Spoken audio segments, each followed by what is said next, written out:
We're going to continue with the wild robot. This will be part 8. And where we left off was that the egg hatched, and Roz wasn't sure what to do. The baby was hungry, so she decided she needed to talk to another goose. And the animals weren't quite as afraid of her because she had a nest on her shoulder, and they helped point her to the beaver pond where she found an old goose who told her what to feed the baby, and that she needed to act like its mother. So now she needed to act friendly and act like a mother. And she needed a house, and the old goose said she needed to go talk to the beavers. So chapter 29 is the beavers. Every day, the beavers swam along their dam, inspecting it and repairing it. The wall of wood and mud allowed only a trickle of water to pass through, and it had turned a narrow stream into a wide pond that many animals now called home. As Roz and Brightbill, forgot to say that the baby got a name, and they named him Brightbill. As Roz and Brightbill walked around the pond, they passed hundreds of chewed-up tree stumps, proof that the beavers needed a constant supply of wood, and this gave Roz an idea. The robot swung her flattened hand, and the sound of chopping wood echoed across the water. They were soon replaced by the sounds of footsteps and shaking leaves as the robot carefully walked along the beaver dam with the gosling on her shoulder and a freshly cut tree in her hands.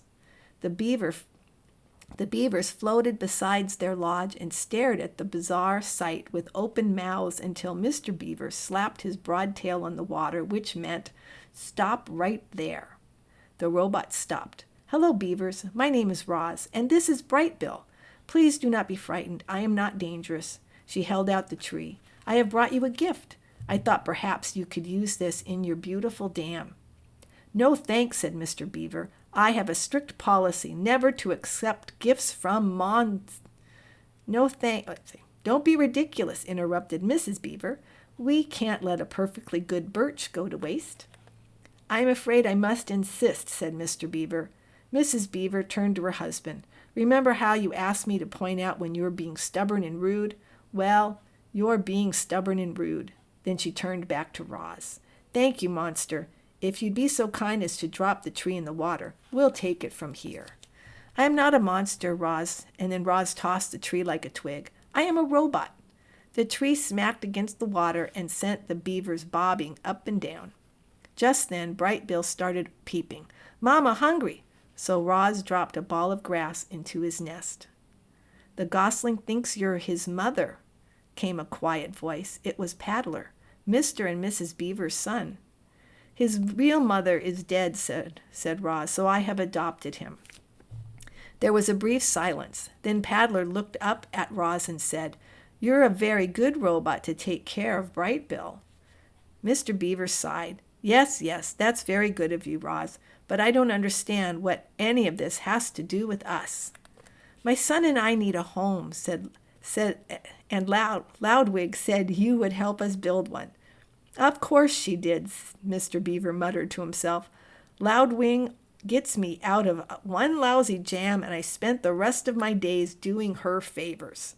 Mrs. Beaver glared at her husband. "Sorry," he said, realizing he was being stubborn and rude again. "Stay right there, Roz. We need to have a family meeting." The 3 beavers slipped under the water, and in a moment later their muffled voices could be heard inside their lodge. The robot stood on the dam and patiently waited with her son. "Mama, Mama!" "Yes, Brightbill, I am trying to act like a good mother." A ripple and Mr. Beaver's head appeared above the water. "If you bring us 4 more trees, good healthy ones, maybe I'll have time to help you and the gosling." "That is wonderful," said the robot. We'll be right back." Chapter 30, The Nest. "I've built my fair share of lodges over the years," Mr. Beaver stood on the water's edge, "but I can't say I've ever built one for a robot and a gosling. So just what exactly do you need?" "We need a lodge big enough for both of us," said Roz. It should be comfortable and safe, and it should be near the pond. How long do you plan on living in this lodge? I don't know. Then we'd better make it strong and sturdy. Mr. Beaver stroked his whiskers as he thought. Do you plan on having friends over? The missus loves to entertain guests. I do not have any friends. No friends? Well, you seem pretty likable for a robot. But if you want my advice, you should grow yourself a garden. Your neighbors won't be able to resist fresh herbs and berries and flowers. Just you wait and see. So we'll make sure that there is a place for a garden, and we'll give your lodge some extra space for all the friends you'll be hosting. The beaver winked. We also need to find a way to keep your lodge comfortable when it's cold outside. Our lodge is heated by our own bodies, but I think we'll have to find another way to heat yours. The beaver and the robot thought about heat for a while. The first thing that came to Roz's mind was the sun, but then she remembered the hot sparks she had felt while sliding down the mountain peak. I could heat our lodge with fire, she said. Mr. Beaver blinked his eyes. I will need to experiment, Roz continued, but I think there is a way. You go right ahead, Roz, said the beaver, but would you try not to burn down the entire forest? Do not worry, I will be careful. Let's move on, Mr. Beaver sighed. The next order of business is to find a site for your lodge. The meadow across the water would be perfect, but the hares will have a fit if we try to build there. I think we should clear out some trees and build right in the forest, and I know just the place. The beaver took them along the water and up to a dense section of the forest that jutted into the pond. It needs some work, said Mr. Beaver, trudging through the thick weeds, but this ought to do the job. Yes, this ought to do the job, said Roz in her friendliest voice. Job, said Bright Bill. Mr. Beaver was incredibly skilled at taking down trees, but even if he couldn't keep up with Roz's powerful chopping hands. So he let the robot do the hard work. He pointed out the trees and shrubs that needed to go, and Roz started hacking away. By sunset, they were standing in a newly cleared site, and they had more than enough wood to build the lodge. You did some fine work today, Roz, Mr. Beaver yawned. I'll return in the morning and we'll pick up right where we left off. What would you like me to do? Said the robot. Tonight? So you still feel like working, do you? Very good. Well, you can start by digging out 3 tree stumps, and you can collect all those large flat stones over there. And you can smooth down this patch of dirt so we have a level place to build. That should keep you busy. The next morning, Mr. Beaver returned to find that Roz had been very busy indeed. All the tree stumps had been dug up and their holes filled in with dirt. 20 large stones had been stacked, and the ground was now perfectly level.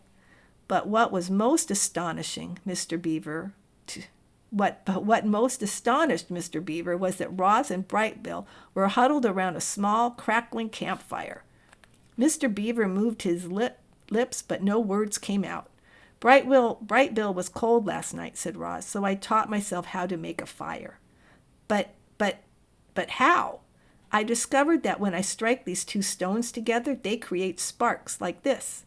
I directed sparks onto dry leaves and wood until they ignited. Once I had a fire, it was easy to keep it going, and if I need to put it out, I just add water. Mr. Beaver sat and warmed his paws. I've never seen fire in such a neat little bundle. He stared into the flames. I've only seen it blazing through the forest, burning everything in its path, but this is marvelous. He took another minute to enjoy the warmth. Then he and the robot got back to work.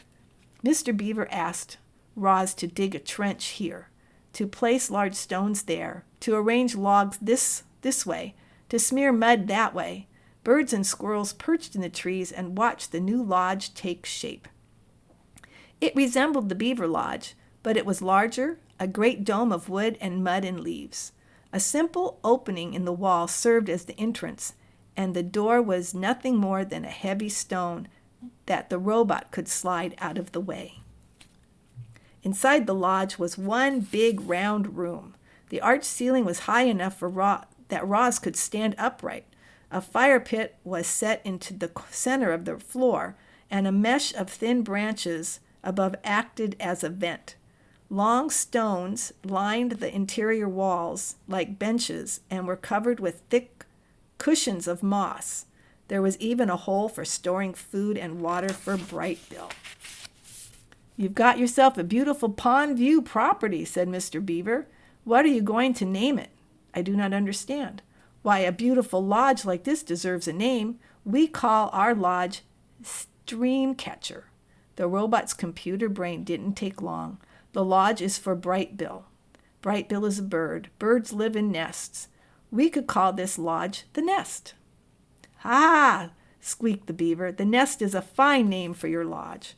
"Nest, nest!" laughed Bright Bill. They stood outside the nest and admired their handiwork until Mr. Beaver's belly began to rumble. "That sound means it's time for me to get dinner." "Thank you very much for your help," said Roz. "We could not have done this without you." "You're quite welcome," said Mr. Beaver, smiling. "For your garden, you'll want to speak to Tawny, the doe who lives over the hill. She'll know just what to do.